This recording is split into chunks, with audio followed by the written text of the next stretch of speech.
కేవలం సర్టిఫికెట్ మాత్రమే కాదు, రియల్ టైమ్ AI నాలెడ్జ్ తో మీ IT డ్రీమ్స్ నెరవేర్చుకునే golden chance Vcube software solutions.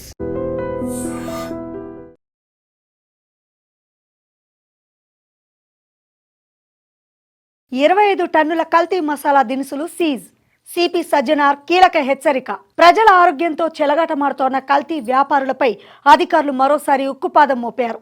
భారీ స్థాయిలో నిర్వహించిన తనిఖీల్లో ఏకంగా 25 టన్నుల కల్తీ మసాలా దినుసులను అధికారులు స్వాధీనం చేసుకున్నారు.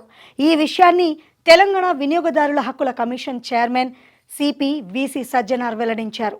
ప్రజలు నిత్యం ఉపయోగించే మిరపపొడి, పసుపు, ధనియాల పొడి, గరం మసాలా వంటి ఉత్పత్తుల్లో కల్తీ జరుగుతుండడం తీవ్ర ఆందోళన కలిగించే విషయమని ఆయన పేర్కొన్నారు.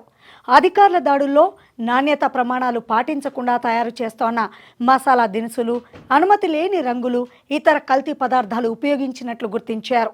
ఈ ఉత్పత్తులను మార్కెట్లో విక్రయించేందుకు సిద్ధం చేసినట్లు కూడా అధికారులు తెలిపారు.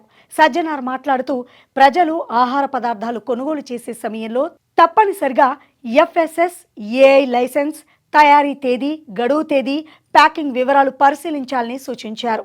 అనుమానం కలిగించే ఉత్పత్తులను కొనుగోలు చేయొద్దని హెచ్చరించారు. అలాగే కల్తీ ఆహార పదార్థాలు ఆరోగ్యంపై తీవ్ర ప్రభావం చూపే అవకాశం ఉందని, నాసిరకం మసాలాలు దీర్ఘకాలంలో జీర్ణ సమస్యలు, కాలేయం, మూత్రపిండాలపై కూడా ప్రభావం చూపే ప్రమాదం ఉందని నిపుణులు చెప్తున్నారు. ప్రజలు కూడా అప్రమత్తంగా ఉండి అనుమానాస్పద ఆహార ఉత్పత్తులు కనిపిస్తే సంబంధిత అధికారులకు సమాచారం ఇవ్వాలని సజ్జనార్ కోరారు. కల్తీ వ్యాపారులపై కఠిన చర్యలు కొనసాగుతాయని ఆయన స్పష్టం చేశారు. ఆహార పదార్థాలు కొనుగోలు చేసే ముందు మీరు వాటి నాణ్యతను పరిశీలిస్తారా?